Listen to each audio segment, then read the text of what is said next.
I think we lost him. I think he is connecting. Yes? Ah, Fabio, did we lose you? Buonasera Fabio, ci senti? Mi senti? Sì, perfetto. Tu ci vedi e tu ci senti? Allora, io vi sento e vi vedo, però non mi vedo. C'è qualcosa perché ho finito poco fa l'altra colla che è andato tutto bene. Ciao Caterina, scusami. Ciao, noi ti vediamo però dal naso in giù. Ma io non mi vedo proprio. Ecco, molto meglio, perfetto. Mi vedete? Buongiorno. Hi, welcome Fabio. Hi, nice to meet you all here. Thank you for joining us. Many thanks for your invitation. I'm very pleased. How's going your work in these days? Good, all good. Today is a more relaxing day and we're very excited to see how this is going to go. We're not all artists, we're not some of us are not good drawers, so we'll see. Oh, no worries at all. No worries at all. I am trying. Well, I see that there are some problems. I don't know which kind of problems because I've just ended another little workshop. You know this, and everything went very well with Microsoft Teams. In this moment, I don't know what the hell is happening, but I don't see my face. So I don't know what you are watching in this moment, what you're seeing, and I don't see the video. No, nothing. I hope I don't have to use on. Oh yes. Oh, finally I found this. At least something I found. Hold on just a second. I'm sorry. Sure. Okay, we are. I would say almost ready. So. Okay, first of all, thank you very much, and very nice to meet you all here. And I just would like to very quickly introduce myself, just to in order to let you know who is talking on the other side of the computer. I'm an architect. First of all, I'm an architect. Then I'm working from many years. Teaching in American universities until the beginning of the pandemic. Pandemic, I think is the right. Yeah, thank you. So I know that you come from a lot of different countries. I have to say, I've taught. In this moment, I'm teaching in another university, which is a private university about design and interior design here in Rome. So after around 9 years, I started back to teach in Italian. I am from Rome, and I work as an illustrator as well. So in these years, I'm working literally jumping from one side to another one constantly, and I suppose that this is a typical characteristic of these years of. You fortunately, you are all students, I think, or at least most of you. So you are quite lucky from this point of view, because in the working moment, it's a pretty tough working moment. Anyway, Caterina asked me to make a workshop about drawing, but also in the meantime to give a little bit of presentation about a topic of Milan. And I decided to talk about a topic about an area of Milan, which is a little bit, well, not a little bit, strongly connected worldwide with worldwide issues and topics, which I think are very important and very interesting. So if for you it's okay, I would introduce this presentation first of all, and then later we will start to draw. Is that okay for all of you? For Caterina, what do you think? Absolutely, yes. Okay. I tell you, I will try to go pretty fast in the presentation phases. I think I do hope so that they will be interesting for you. I hope so. If not, you just tell me. I can stop and I start immediately to draw. It's not a problem for me at all. I would like to let you know what is happening in Milan in these last years, in particular related with the Expo of 2015. I don't know if you spoke about this topic during your meetings. I'm very happy if you want to interact with me. It's up to you. So the first, my starting point. Just a moment. Okay, here I am. I start from one digression. I don't know how to say. We can't see your screen though, if you shared it. Yes, just a moment. Okay. Okay, and I have to share also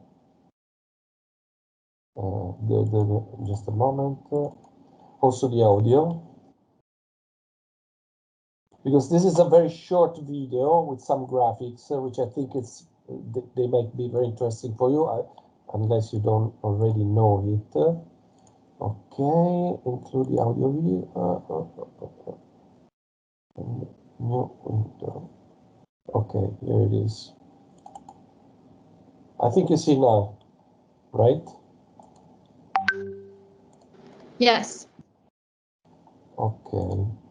Okay, I started. Sorry, do you hear the audio? No, you just turned it off. I turned it off. Or am I crazy? No, you're not crazy. I just started. Okay, I get out. Include the audio, the computer screen. Close this. Close this. Oh, too many things open. Let's see, just a moment. I'll start back the video. Here it is. Think about the worst traffic that you have. Works the audio? The audio? Yes. Ah, Yeah. okay. Sorry? Is that okay? Audio Think is about the worst traffic that you have ever sat in, the most crowded bus you've ever been on. Now, multiply that by 10. That's what life is like in megacities, cities as big as entire countries. There are already more than 30 of them on the planet, and soon most of us will call them home. The term megacities describes a continuous urban area of more than 10 million people. So, what's 10 million people? Well, think about it this way. The New York metropolitan area, really a huge place, is 9th on the list with a population of 20 million. Los Angeles, with 15 million, is the 18th largest. London, which was the first modern city to have more than 1 million people, barely even makes the list. And the largest megacity today is the Tokyo-Yokohama area, with a whopping 37.8 million people. But those places are about to be left behind. The biggest cities of the future are places you might not expect. Lagos, Nigeria is already home to more than 17 million people and growing about 50% every decade. By 2050, it'll likely at least double in size, rivaling Tokyo. China is already home to 4 megacities, including Shenzhen, the manufacturing capital. In 1979, when it was only a fishing village, Shenzhen had fewer than 30,000 people. Today, it has a population of more than 15 million. And by 2050, it could be home to more than 50 million. Then there's Karachi, Pakistan, which takes population growth to a whole new level. This megacity, with 15,500 people per square mile, is the 3rd most dense in the world, behind Dhaka and Mumbai. It's already home to more than 23 million people, but as it creaks under the weight of massive migration and a growing average household size, some estimates say it'll have more than 53 million people by 2050. That's bigger than all of present-day South Korea. How do these cities get so big so fast? Well, they tend to have rural areas nearby, and people leave those areas to earn more in the city. What we consider individual cities today could merge into single sprawling megacities in the future. Shenzhen could join with Hong Kong and Guangzhou to become one enormous city with a population of 120 million people. That would make that single city the same size as present-day Mexico, and larger than all but 11 countries today. So, what will life be like in these places? Well, on the one hand, there's tremendous opportunity. The top 25 megacities already account for more than half the world's wealth. But research suggests that the bigger the city, the more unequal life is there. Megacities will likely reward the rich and educated while punishing the poor with higher rates of segregation, crime, and health issues. By 2050, it's estimated that 7 in 10 of us will be living in one of these megacities. The question is, at which end of the spectrum will you be? So this was a very quick, well, quite quick video, just to let me introduce the topic of Milan, because Milan, today we are going to sketch one specific image, which is very characteristic about Milan. I'm going to show you the image that I decided to sketch, and I made a sketch, so I'm going to present the way I draw and my approach. But I like also to say that for me, the act of drawing is an act of learning and an act of, let me say, entering in one different culture, in one different society, one different geographical context. So I always bring with me my sketchbook, and wherever I am, I draw by myself. And it's a way for me to learn a lot about different culture. And most of the times I change my techniques, even my techniques. And maybe later I'm going to show you some of different techniques that I use for different contexts. But in Milan, I decided to start with this little video because I would like to let you understand with the image which we are going to draw. Sorry, this is a spoiler. Just a moment. I'm spoiled. Well, doesn't matter. It's not so important. This is the image that we are going to sketch today, which is pretty challenging. It has several issues. It has several challenges like reflections, light, darkness, perspective, and so on and on and on. I mean, the point is that this is a typical area of Milan. It's one of the most typical areas of Milan. It's full of restaurants and pubs. You probably have been there. I'm not sure if you. I know because you are all connected. You're not in Milan, right?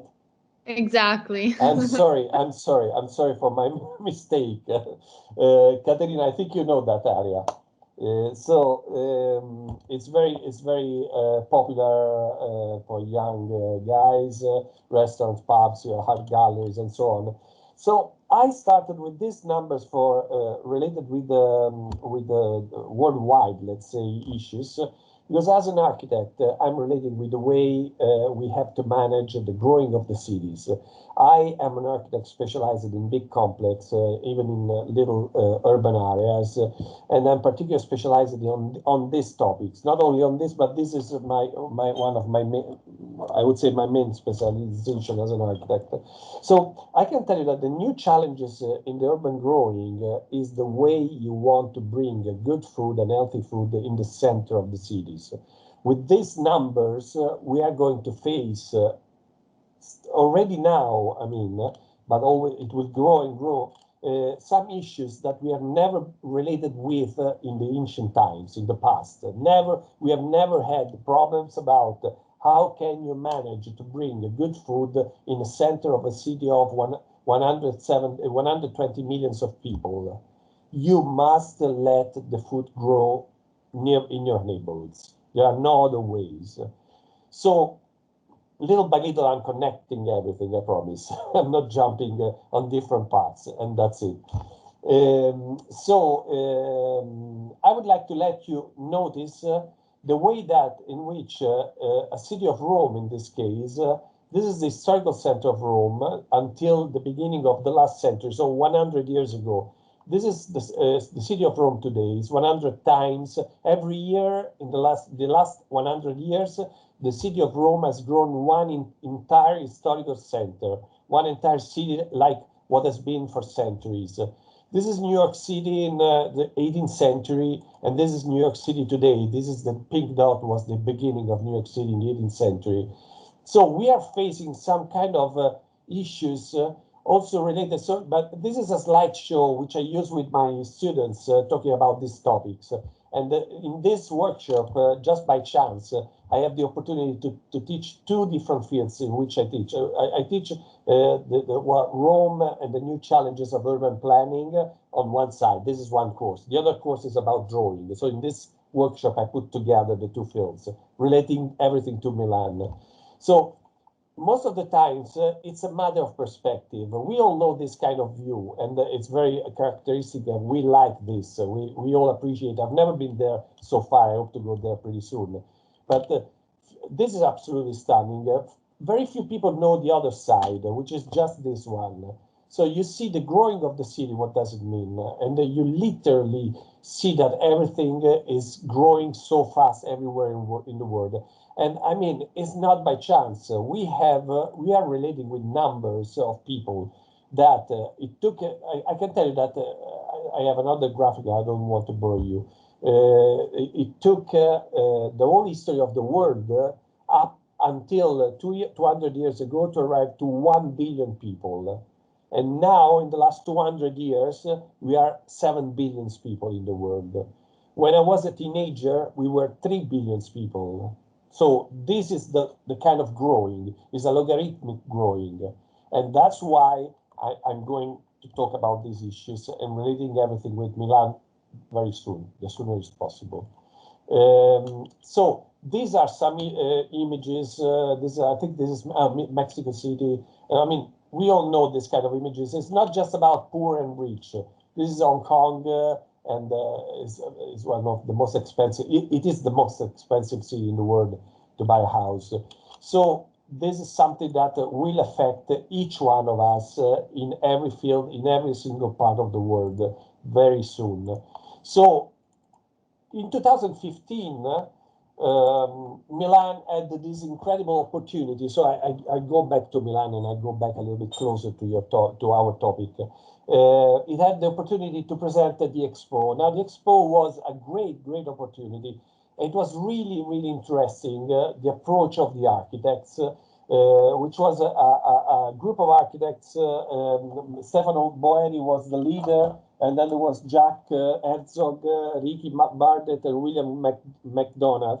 They made a very interesting project, which basically was aimed to bring healthy food really in the center of the city, or at least on the border of the center of the city. As you see, there are some channels here. I will connect with the topic of channels like the typical one that you have seen before. Now, in 2015, they presented this project, and let me just quickly show you the presentation of that project. It's very. I'm going to translate this. This project was started in 2009. And basically, the point was, we don't want to create a new pattern. Il concept plan che abbiamo elaborato insieme a Jacques Herzog, a Ricky Bardet, a William McDonough, è non solamente un'idea. Fabio, we can't hear you very well. Sorry? We can't hear you very well. We hear the voice of Boeri, I think. Okay, I stopped the voice of Boeri and I tell you. They decided to create a concept for the city, which was not using the Expo as an opportunity, not to let grow the city, but to let grow the opportunity of an healthy context for healthy food for the citizens. In this way, this was a completely brand new way to approach the growing of the cities. And their ideas was to create an entire park just with the purpose to produce good food. During the Expo, the good food would have been produced by the single countries. They would have created even some, how do you translate the serra? Sorry, Caterina, I don't remember the English word. Serra is... Greenhouse? Greenhouse, thank you. Thank you very much. Yes, greenhouses and a series of facilities in order to let them stay in the city after the end of the Expo and let become Milan, the whole city of Milan, a very advanced cities on these topics, a sort of model for the forthcoming cities in the world, for the other cities in the world. This was such a brilliant idea, in my opinion. I'm not a particular fan of Boeri as an architect. I like his work, but I mean, I have other favorite architects. But in this case, you can see how the point was not the architecture, was not showing the power of every single country. Every single country could produce their own food with their own private little, let's say, climate, and then sell this and give this product, their products, to all the visitors. This was a really challenging and revolutionary idea in the topic of growing of the cities. So this could have allowed an expansion of the city of Milan and other cities that could be inspired by this in these directions. Now, I have to say that unfortunately, the city, I mean, the organization converted everything in a bad shape. And what has happened is that this was the Italian pavilion. And I mean, I'm not even talking about whether it is a nice pavilion or not. This is not the moment to talk about this. I could discuss about this for hours. But the point is that nothing of these pavilions, this was the, I think, Austrian pavilion, I don't remember anymore, but by Daniel Lipskin, a very good architect. But what was, it didn't have nothing to do with the point. There were, every single country has shown its power rather than aligning on the topic, on the main topic. I think, in my opinion, the only good pavilion, not from an architectural point of view, but from a topic point of view, was the Swiss pavilion, this one, with this title, Do We Have for Everyone? Do we have enough for everyone? The pavilion was created in a sort of silos, transparent silos, with all the food. And the food was free for everyone. And all the visitors, everything was calculated, how many visitors they would have had during all the expo. And everyone was asked to take just one box of sugar, just one box of, one packet of coffee, and something like this, just one of biscuits and so on. And everything was calculated till the end of the expo. I don't know how long it took, the expo. Well, I can tell you that everything ended in the first day. So in the first day, the people was not able to, I can say, manage themselves in order to let the others have what they needed. And this was very challenging. And I think it was really, really a brilliant project from this point of view about what they wanted to show. These are some of the drawings, and you see a lot of water, and then I'm going little by little, I'm going closer to our topic. And this was the new, it's a new idea of the city growing. Let me now go to another. Later on, the same architect, Boeri, had fortunately the opportunity to work again in Milan, and he made the Bosco Verticale, the vertical forest. And with this vertical forest, I would say, even if the expo has not been successful on these topics, it was a great success for the people, for the number of visitors, but it definitely was not a successful expansion of the city. He had the opportunity to relate with the city and built these two skyscrapers, which has been strongly awarded. These are two vertical forests, and basically he created the amount of production of oxygen for an entire area just using private gardens. And as the private gardens are very expensive, I can tell you that only the building prices, the administration prices for every single apartment is more than 1,000 euros for each apartment every month. But in this way, a good and very high level of oxygen and healthy environment is produced thanks to the private investors. These are the people that are managing, they are acrobats, of course, are managing this vertical green forests. These are just some diagrams about this. and this is the production and the qualities and the let's say the way that it could manage the shadow. During the winter, it allows the light to enter, it stops pollution, it stops the wind, it captures the smog, and it produces oxygen, of course, and it filters the noise. So these are everything has been studied, and it's very interesting also from an architectural point of view, the changing of the colors along the seasons of these two towers. Again, I'm not talking about specifically architecture, but I'm talking about it has been they have been used also in some comics, graphic novels. I'm talking about issues that are related with each one of us, just this. Now, for the future, something very quick is this kind of approach that is little by little is going to grow in little, even in private offices. This is in Tokyo, where healthy food is produced. There is full. I mean, there are so many projects in this moment worldwide. This is in London.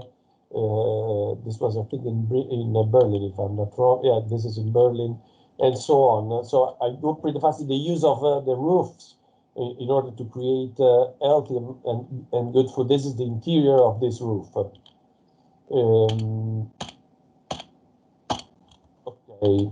Now, yeah, greenhouses spread along the city. Now, this has not been the only goal. Another goal, very interesting, has been this one. It is the tree library. So even if the expo didn't end matching the goal, I have to say that there is a big legacy from those topics, and it's very. These are the two skyscrapers, and this is a park they have created with this idea of to let grow a sort of public library of all the different kind of trees. And in any case, is a good moment for the city to have this kind of corners, in particular for an industrial city like Milan. And this is the kind of environment that they were able to create. So let me say that in this moment, Stefano Boeri is bringing his ideas, creating entire areas in China. So this big legacy was not lost, and is still growing. In so many different directions. And I'm very interested in these directions because, as you can imagine, I mean, I think several of you are studying this kind of fields, the footprint of each one of us and the planet and so on. So just to connect all the topics, in order to start to talk about drawing, I'm going to tell you that one of the general plan of this expo was to reactivate the water channels of Milan. The water channels, they existed until the beginning of the, half of the 19th century. Milan is I think, is one of the very few cities that don't have natural water in Europe, at least. Natural water, I mean lakes or rivers or something like that.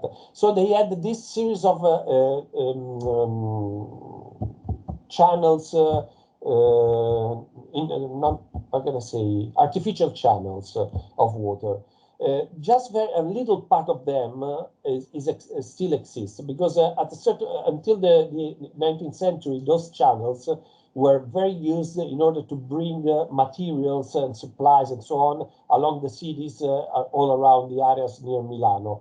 Then they started to bring everything with the cars, and everything was much less expensive. Now, again, Boeri, with this team, he proposed to reactivate the channels just in order to give a good environment to the city of Milan. This channel that you have seen in the photo that we are going to sketch today is probably the most important channel, and there is an entire network of channels which connects also the big lakes in the suburban areas close to Milan. Lecco, just to make an example, Ivrea, and so on. So this huge number of channels. One of the channels in the north part of Milan, it has already now 30 kilometers of bike paths to go by bikes or by running and so on. So these directions are still a legacy in my from what is my opinion from that let's say from that expo, which didn't match the goal there, but it continues to have a legacy in the forthcoming years. And this is a very good point from my point of view. Now, I wanted to let me say introduce the topic about Milan, about what we are going to sketch today. And I always suggest my students, now talking about the drawing course, to enter a little bit in the mood of the place in order to understand the place before then starting to draw that. And that's why I made this presentation. Caterina, I asked to you this. Would you prefer that we start to draw, or I can show just a quick series, a very little series of my drawings with different techniques depending from the location? I see Rebecca is saying yes. We would love to see some of your drawings. Is yes. that okay? Okay, I don't want to get to bore anyone. That's why I was asking. Okay, I hold on just a moment. I go to my website about drawings, and I'm going to show you in particular some of, you see, okay, I'm sorry, I swear, I don't know if you see my face in this moment. No, we don't see your face. I don't know why you don't see my face. Well, I mean, you're not missing anything special, but it's more friendly if you can.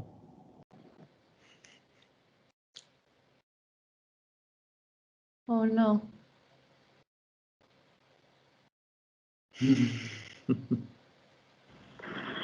Fabio, are you there? Yes. Okay. I think the reason why we couldn't see your face was just because you were sharing the screen and now we see your face. Now I see myself, and I swear when you have to explain something, it's very helpful if you see the face of the students and if you see a little bit your face, it's very helpful, just a little bit. So I swear I'm not making a promotion of my website. It's just because I find immediately what I need on my website. And this is what I wanted to show you. These are different locations. So wherever I go, I try to draw everything. In particular, I realized that I could start to draw using a different technique for each place. When I started to draw Naples, Naples is a very powerful city, in my opinion. It has a strong personality. And after many drawings, it took a long time for me to understand what kind of technique to use. And I realized that I could draw using ink, simple ink on hard paper. And in this way, I could manage to obtain the kind of atmosphere, the kind of mood of that. Again, for me, it's a powerful, magical city. It's a very tough city. It's probably the most anarchic city which I know, which I've visited so far. But it's of course its relation with the seaside, with the volcano. It's such a powerful context. Totally on the opposite, in Greece, when I go in Greece, I even don't use the black lines. I use a sort of charcoals, and with the charcoals, I try to draw everything without drawing even one single line, because everything is so delicate in that context. And I just the first time I remember I decided to go to the shop before going in Greece, and I thought I want to buy all the different gradients of blue, because I was sure that I could find this incredible series of fantastic colors, fantastic tones of blue. Without going, I don't want to show too many things, but I think that could be interesting for you. Another city which I like it very much, and I started drawing with different techniques, is a little village on the seaside in Morocco. And this is Essaouira, and I swear it's one of my favorite places in the world which I've visited so far. I used here the same technique of Napoli, of Naples, so using the ink with the brush. But in the meantime, there was one specific characteristic which I wanted to capture. When I was this city in the background, I mean, in the mainland, there is the Sahara Desert, and in some days when there is the wind, it brings this ochre color, this yellowish color, which literally colors everything. So I wanted to capture this mid-tone of yellow everywhere, and that's why if you see this drawing in particular, even the sea has this yellowish color. Of course, the walls, the atmosphere, everything, and I do love so much that kind of yellowish sky. It was completely typical of that place, or at least when I was there. Maybe after a few days, the climate changed, and it wasn't anymore like what I've seen. But I needed the colors in this case. What else? Just a quick note about United States. This is San Francisco. These are simple this is pen and watercolors, and I like very much all the geometries of these telephone cables, electrical cables. But what is interesting for me is that the first drawing I did in San Francisco was this one. And in the end, I like it very much, this drawing, but there was something that really didn't match with the city. The city is made of this very soft mid-tones, very delicate colors. So I decided that this kind of fake, alterated perspective and strong lines was much better for a city like Chicago. So that's why I decided to, okay, whenever I draw Chicago, I want to, or at least other skyscraper cities, I can use this technique. But for San Francisco, I have to use something much more delicate. So this is another view in Chicago.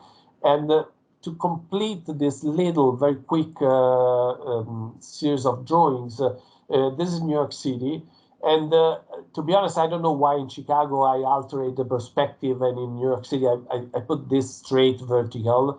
Sometimes it's not everything is rationalizable. Sometimes you simply decide that you like that and you continue in that way.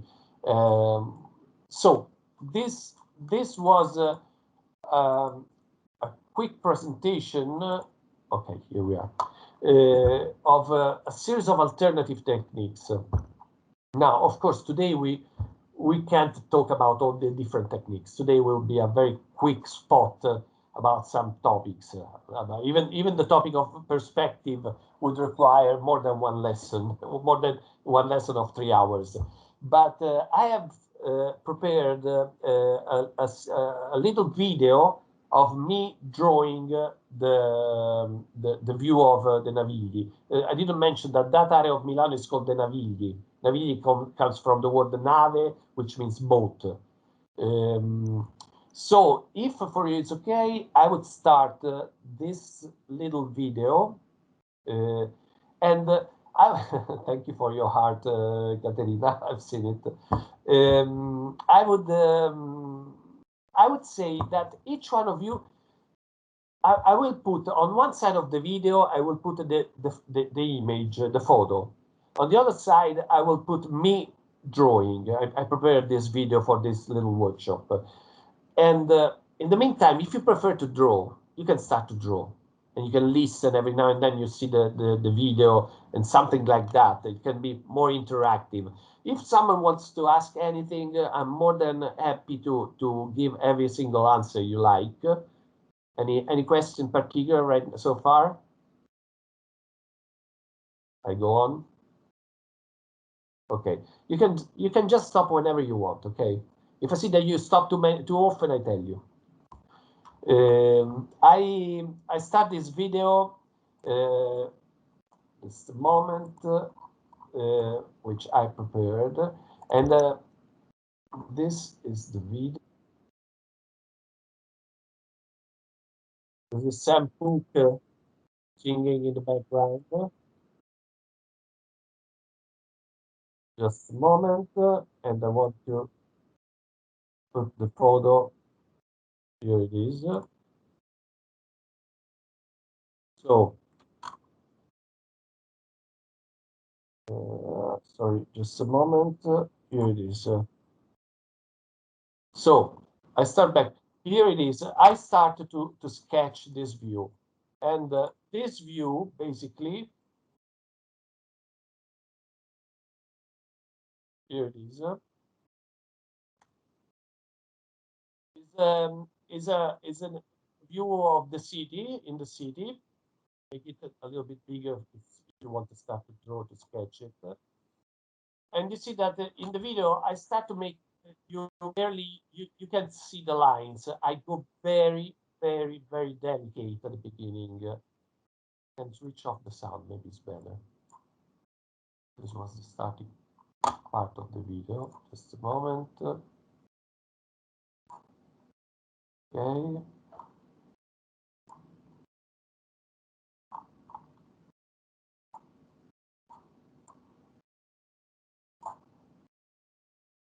Hold on just a moment.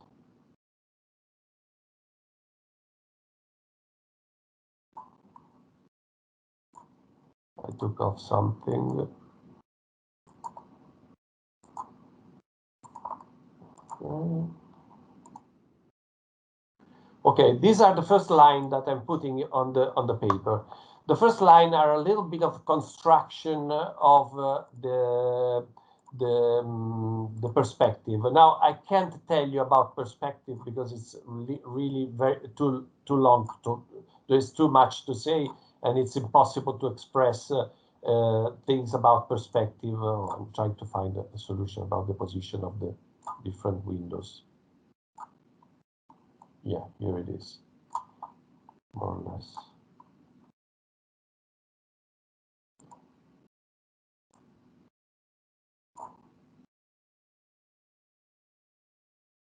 Maybe in this way. I start with the perspective. Right now, just let me tell you one thing. Today I'm going to draw just using the pencil. This means that literally, whenever you are, wherever you are, whatever is the situation, with one pencil you can do whatever you want. This is the basic point of drawing. Another point which is very important, okay, the rules of perspective are important, but in the meantime are very boring. It's pure mathematics. So I tell you, don't care about perspective. I have students of every different level, and many of my students have never drawn in their life before, and I don't care at all if doesn't match what the view with the reality. The point is that you have to enjoy to do that. Nothing more than this. You have to enjoy the act of drawing. It's pure pleasure. It's like listening music, and if it's even better if you put in your earphones or in your with your computer, you listen your favorite music. I always invite my students to bring their favorite music. Each one of them, some of them listen country. I don't know how can you listen country music in the center of Rome drawing Bernini, but I mean, they like this. So, I mean, for me, it's okay. So, in the meantime, another point that I want to tell you is that when you draw, when you sketch, whatever is the level of what you're doing, try to stay very comfortable, set on your chair or wherever you are located, because if you don't feel very comfortable, a big part of your attention is captured to manage your position where you are, and the position of your hand, the position of your paper. So you really must be in a comfortable position on a good chair, possibly with the paper just in front of you, not the paper on the side that you have to turn your body, because otherwise, after a while, you start to feel hurt in the back maybe, and you don't realize that. You just simply start to draw bad. If you are in your house or if you are in a square, I love to draw outside. When I'm in travel, I always draw. My wife loves this a little bit less because it's quite boring staying with someone close continuously draws. But when if you can take for you, I don't know, a coffee or a warm tea, something like that. Everything that could help the mood of yourself. Now, I'm focusing everything, as you see, on this point, and this point is the center of the whole perspective. I'm drawing everything in a very delicate way, little by little, but very delicate. I will not use the eraser. So this is another point which is very important. I always suggest to use the less possible. You can have with you this, put in your pocket and try to avoid to use that. Because in this way, you force yourself to pay much more attention to what you're doing, and you learn a lot to control your hands in what you're doing. To be honest, when I draw, but this, of course, I've been drawing for more than 50 years, so it's a different position. I always draw directly with the pen, because I'm used to force myself in avoiding mistakes, or if I make mistakes, in order to capture the mistakes within the drawing, within the general composition. Now, as you see, I started so delicate with the pencil. These first lines that you see on the left side of the drawing, you barely can see them. Very. Now I start to put some shadows, because you see that there are some parts of the view here that are much darker. So I want to start to capture the general composition of masses. When I say masses, I'm not talking about walls. I'm talking about enlightened parts and darker parts of the drawing, of the composition. I continue to relate with a focus point of view, which is this one. All the lines here, if you see all the lines connected with this point. Just remember this. Then if they don't in your drawing, don't care about this. You can continue to draw, you can continue to sketch. And I fix some points. For example, these are the staircase. This is the staircase on the right side. I just made a series of horizontal lines. Later, I will have all the time to go back there and to put many more details within that point. This is the handrail here on the right side. Also, in this case, you see, I'm putting the general, all the details. I like to put a lot of details in my drawings, but this is my approach. You don't need to. If you want, I mean, I could, in another lesson, not today, it's impossible, I would show you a series of fantastic painters who don't used to put any single detail in their compositions. So each one has his own personal approach. If you notice, I'm pushing a little bit stronger the pencil. So I'm detailing a little bit more. And the more I go on with the drawing, I'm not erasing every single line. I don't need that, because the previous lines were very light. And these previous lines will enrich the drawing. So I will not need to erase them. Now, one of the points is that you always have to remember to go step by step. Do not rush, take your time. Again, I will repeat again and again, stay relaxed. Enjoy the act of drawing, nothing else than this. Step by step, do not pretend to obtain too much. Even if within the general drawing, there is just one little detail that you like the result, it's a great result. This is true for everyone, whatever is the level, believe me. I made some paintings using oil techniques, and in these paintings, I remember one in particular, I liked very much only one little detail, and that's enough. That's enough. I was learning in that occasion oil painting. Now, I made a mistake, but I was conscious about this. I started to draw from the right side. This means that in my case, since I draw with my hand, right hand, after a while I will have to draw on the left side. And the risk is that I melt the pencil on the paper with my hand, moving on and on with the hand on the paper. So after a while, you will see that I will use a spray to fix a little bit some of the lines. Again, whenever you want, if you want to have some, if you need, if you have some questions, just ask me. Yes, I have a question. I don't see you. I prefer to leave the image like this because in this way they can continue to draw, but I listen to you. Yeah, of course. So I was just wondering, how long does it take to make a painting like the ones you showed on your website?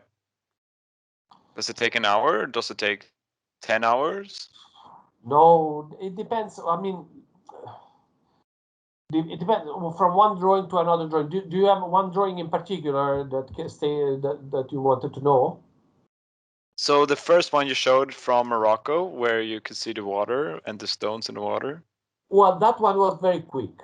That one was very quick because I could make for the kind of environment I could make a lot of mistakes, and I was drawing with a pen with a brush. And with a brush, I mean, you can be very precise, perfect in the lines, but it's much easier to go fast, obtaining a good result, which is not very well done, but that matched very well with the kind of environment. Okay. Makes sense, this? Yeah, of course. Thank you.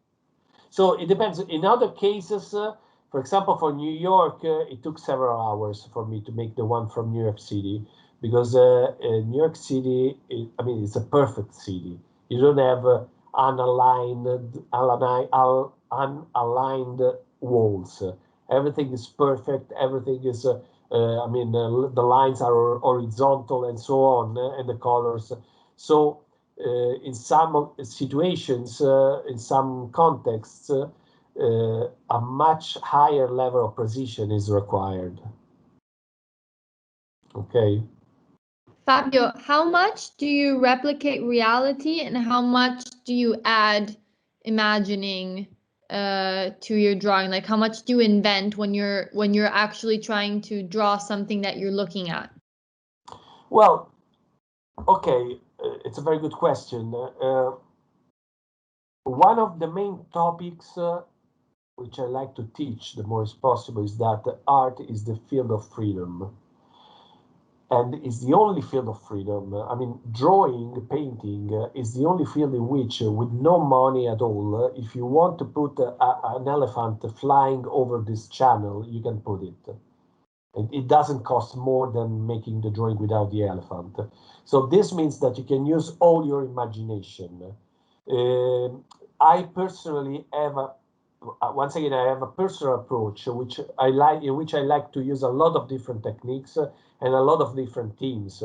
So I didn't, for example, I didn't show you all my abstract paintings. They are completely the result of my imagination and nothing more than that. In these city drawings, I like to capture all the reality. So I don't put my imagination unless I don't have, for example, a situation in which I want to have exactly this view, but I want to let it become a daily view. So in that case, I decide, okay, let me take off all the lights, all the darkness on the water, in the sky, and I convert this completely imagining, and of course, paying attention to the shadows and all the other things. Sometimes I decide, most of my drawings, the city drawings, I've always done them, I don't know why, with no people. And this has been pretty strange to me when the pandemic exploded, because I started to see exactly in the reality what I've been drawing and painting for years about all the cities, with no people at all around. So yeah, sometimes I use a little bit in this city drawings. A little every now and then I use the imagination. to be honest, this is one of my characteristics. I work a lot with the imagination in many different fields. So the problem for me normally is to block the imagination rather than to open to it. In the meantime, you see that I'm continuing to draw everything. All the lines that I'm doing, do you see? I've just done it. To make this line, I went back to the point without tracing the line, but just to have the direction. I put the pencil here. You see again, I put the pencil here. Okay, I have to start from here and I have to go in this direction. So this is the focal point. Technically, it's called the vanishing point. This is the technical word. The vanishing point of the perspective of this view. I don't know what I'm doing in this moment. Yeah, okay. Little, you see that on the right side, little, now I'm pushing stronger the lines, you see that? So okay, I jump to another video, just a moment.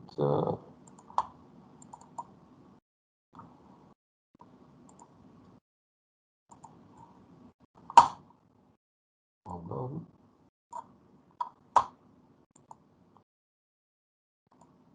Okay, and okay. Oh.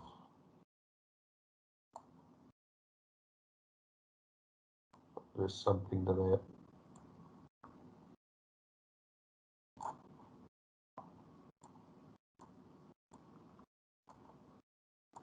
oh, sorry. This has to be here. Okay, and this has to be here. Oh, stressing this.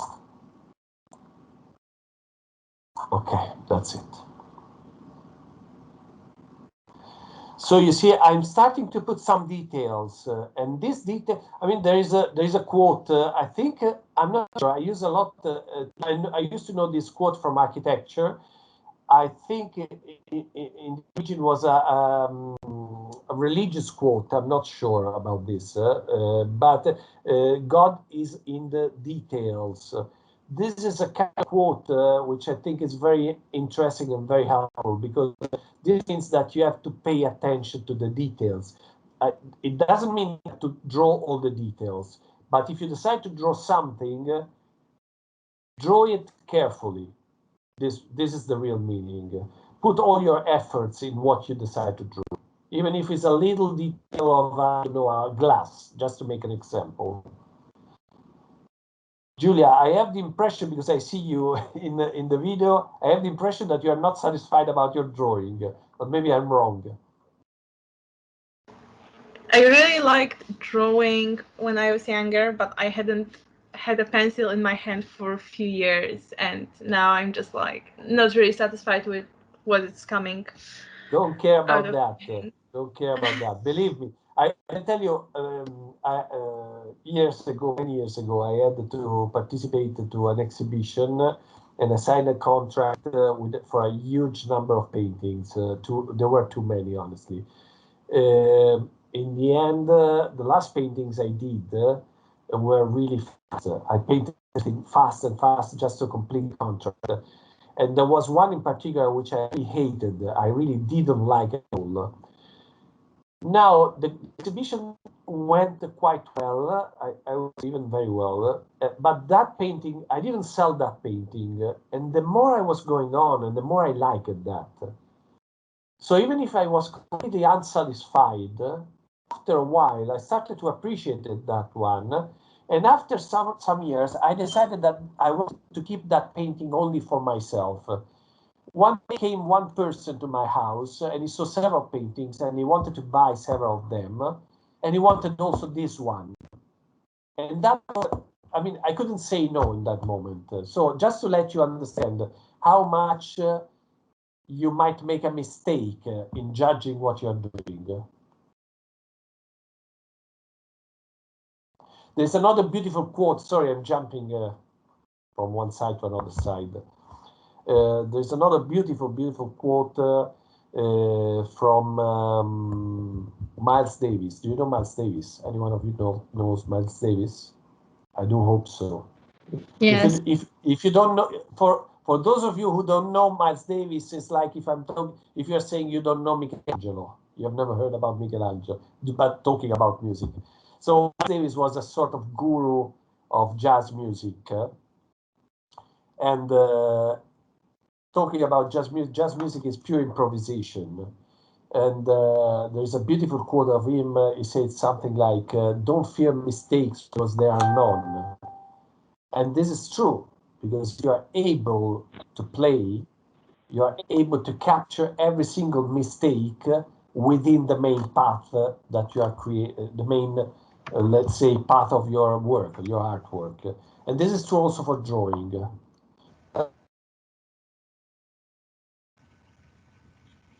Raised. You will find there is only one moment in which I erased one line because I really didn't like that. Okay.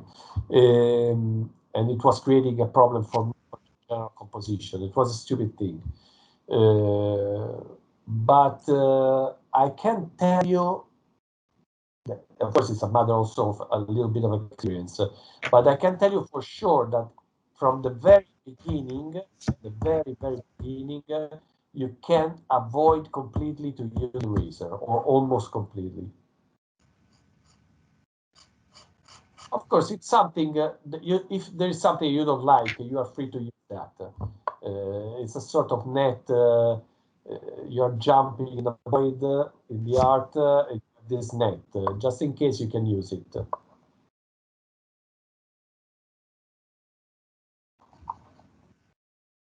I can start back to hear the sound of the music.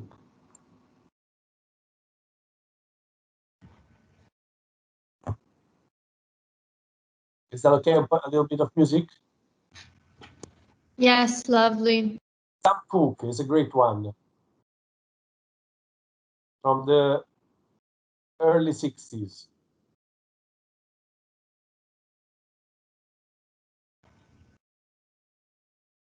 I think you have understood that music for me is really important.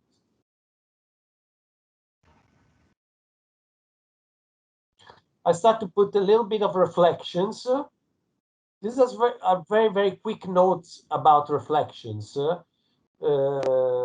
Also, the reflections, I tell you this because otherwise it would not be so easy to understand. All the reflections goes to the same vanishing point in this perspective, because now all lines that ends in this point in the center of the drawing, even the reflections in the water, you see. Every now and then I took a photo because I wanted to create a little animation, but I didn't have time enough to do this. So now, in some cases, I put these vertical lines that I put here now. I put these vertical lines here, the dark, because this helps me in somehow. It's like if I'm writing a note. Remember that this part of the wall is vertical. Instead of writing with words, I put vertical lines.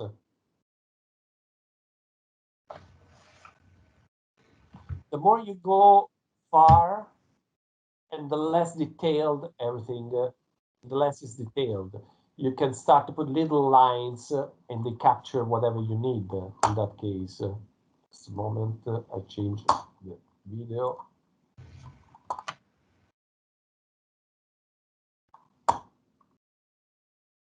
This is the moment in which I need to put a little bit of spray.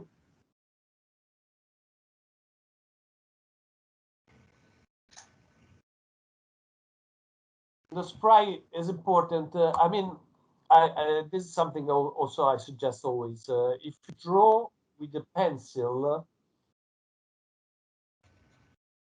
you see the spray, just a little bit to fix it. Now, the spray you can use, and I normally use when I'm in traveling, I use a simple air spray, to fix hair, Yeah. I don't know if you, how do you call that in Italian is I think hairspray is correct, right? So if you put a little layer of hairspray on your drawing, you fix the lines. Otherwise, now that I'm going to draw on the left side of the paper, I'm going to melt or the right word in English, the lines that are already done. In this way, I fix them. You don't see this from myself. So you don't put them.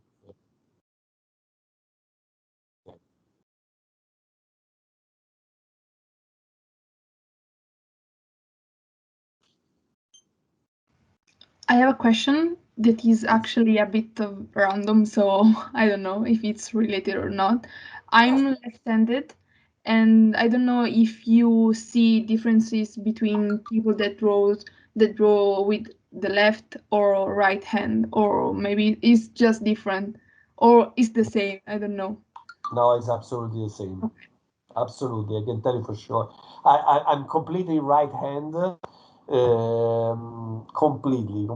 I barely can do. I mean, maybe I can take the knife together with the fork. I can take this. I can hold this with my left hand.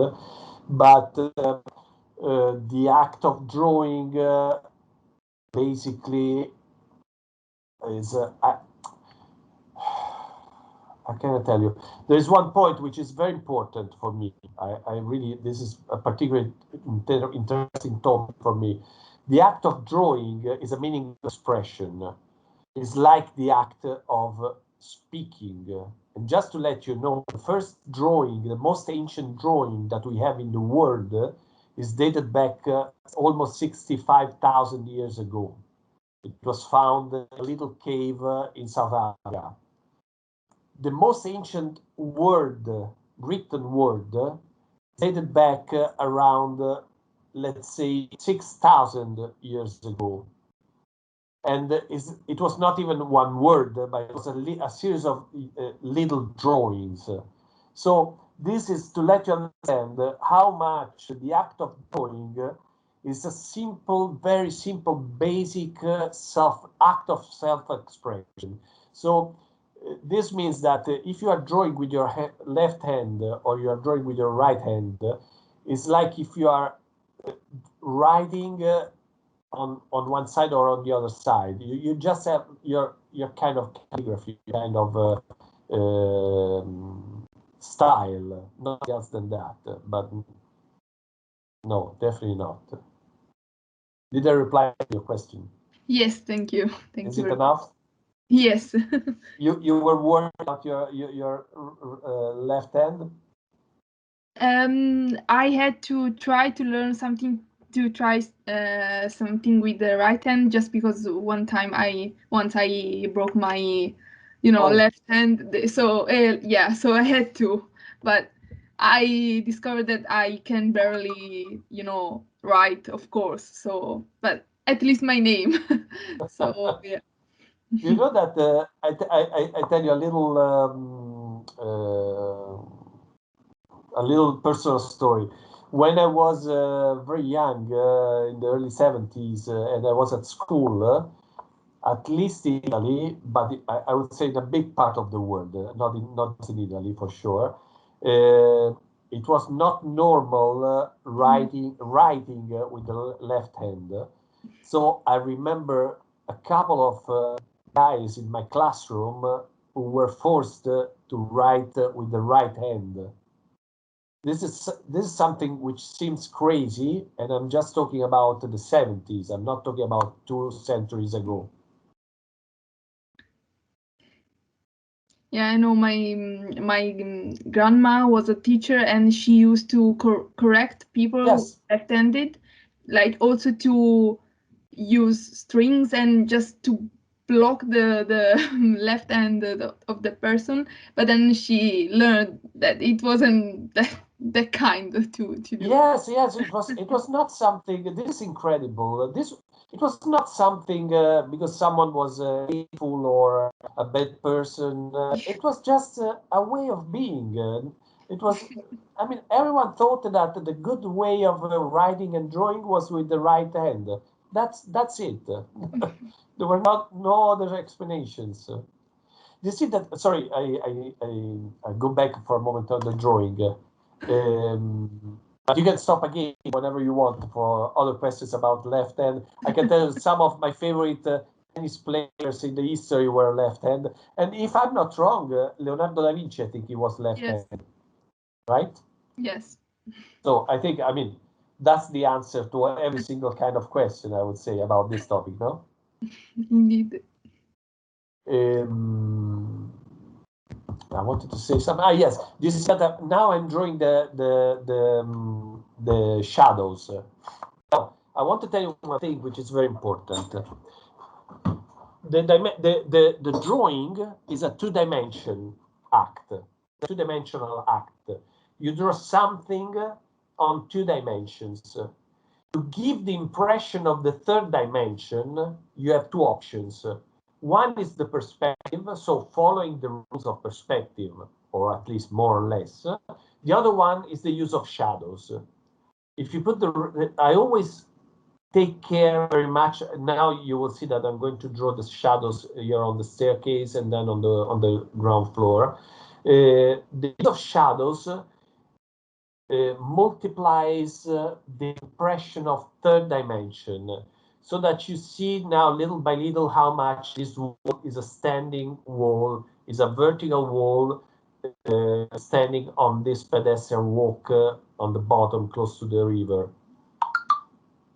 Now barely you can see my pencil. I'm sorry, I didn't realize that it was not viewable anymore, but I mean it's just a few seconds.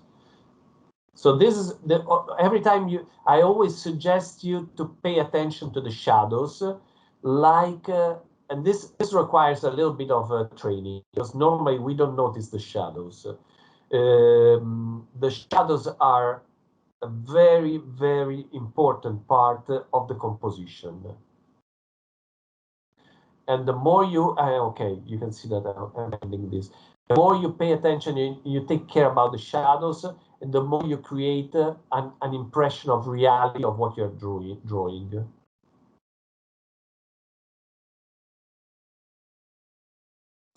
Normally, I have to say, this kind of exercise is much more interesting when you can do this in front of this channel in the reality, for one main reason. Because in that case, you have to force your brain, literally, you force your brain to put something that you see in 3 dimensions to put it in 2 dimensions. In this case, you are depicting something which is a photo. It is already 2-dimensional. So I have to leave right now. Sorry for leaving early, but this has been really fun. I just want to say thank you. Many thanks.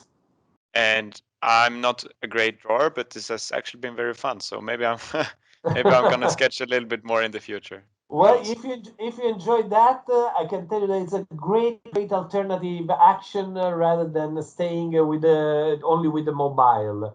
Yes, you bring your and sketchbook, that's a problem for me. So for every one of us, it's a very good Anyways, alternative. guys. Yes. Thank you very much. Have fun. See you later at 19, guys. Thank you. Bye. Bye, Zach. I have to say that for me, it's not. You see, I'm now. This is the only moment in which I have raised something. The act of drawing is a fantastic alternative to the act of staying connected on the mobile. Believe me. If you bring with yourself a little sketchbook, after a while, you become to be used to do this. If you take a flight, rather than watching only television, you start to sketch whatever you have in front of you or in your mind, and after a while, you start to have a very nice sketchbook. I can tell you that little by little, in this moment, I have something around almost 80 sketchbooks completed, because it's so many years that I'm drawing. But every single travel has its own sketchbook, and this is something that I love to have. And for me, I was a great smoker in the past. I used to smoke really a lot of cigarettes many years ago.